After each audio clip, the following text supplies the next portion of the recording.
In this video, I will demonstrate a trick in SketchUp that will allow you to design a farmhouse table in about 5 to 10 minutes. Now this table will have breadboard ends, so the very first thing I'm going to do is to design the tabletops. It's a breadboard end table. These boards that I'm designing are 6 inches in width, and so that's what you see here. I'm just spacing them out 6 inches apart. Now, before I move on, I'm going to create a component on this tabletop. This will allow me to copy and paste this component elsewhere and edit it once, and it'll allow me to propagate those edits to the other copies of that same component.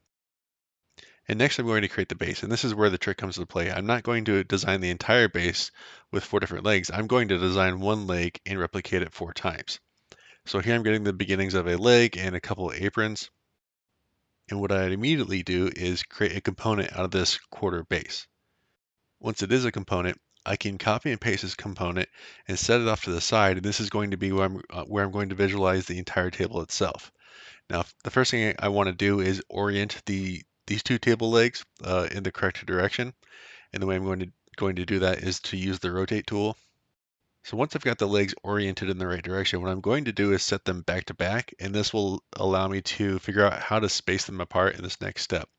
So here I'm calculating what's the distance I want from each leg from the edge of the base or from the edge of the table. And now I can calculate based on the width of the legs, how far apart I want those 2 legs to be. And once I know that distance, I can click and drag them apart. And once I have these 2 legs together, I can copy both of these, paste them back onto the workspace and rotate them again.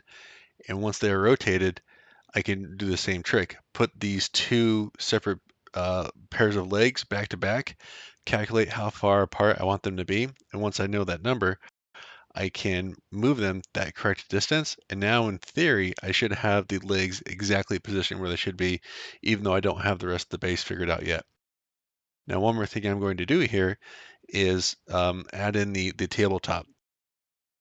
So the first thing I do is get one corner aligned with one of the table legs. This will allow me to then move it out 8 inches in one direction and 1 foot in the other direction. And if I've done my measurements correctly, the table base will be centered on top of the tabletop. And then it's just a matter of raising up the tabletop to where it needs to be.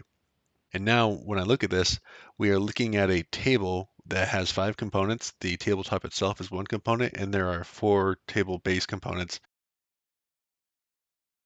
Now, once I'm visualizing the table itself, I can begin modifying this component, the quarter base component. And for example, I could take one of the apron edges and extend it, and we should see that it extends it for all 4 of those pieces. And this is really great. This allows me to, in isolation, modify the base without having to deal with, rotating the view and trying to get under the table and modifying things that way. So this is the much easier way that I found to design tables. And once I've got one apron where I want it to be, I'm going to modify the other apron. I'm going to pull it out to the exact dimension that it needs to be. And you can see on the left-hand side there, all the aprons come close together. You'll have to use your imagination a little bit and ignore the lines in the middle. Those are going to be there because they are 4 separate components. But this is just a really convenient way to very quickly design a table and get to know what your material costs are going to be for this kind of table. The last thing I'm going to show is how to create the bottom rail. So again, it's the same sort of thing. I'm just going to modify the original quarter base component, measure how far out this rail needs to come. It only needs to come out halfway because its matching pair will meet it halfway as well. And once I have that, I can now put in the center rail. And again, because that center rail will be perfectly centered between all 4 components, if I want it to be 1.5 inches deep, I only need to measure 3/4 of an inch deep because it's going to be mirrored across this table. So here you can see I'm doing some measurements and I pull it out. And as soon as I pull it out the correct measurement, you can see it on this table. In a very short period of time, I was able to use 5 different components, but really it was 2, the tabletop and a quarter base, to fully design a table. And now I can add some texture, some wood texture, just to get a general sense of what it might look like. The texture itself isn't too important because I'm just going to stain it whatever color I want. But yeah, this is just a really helpful way to very quickly design a table.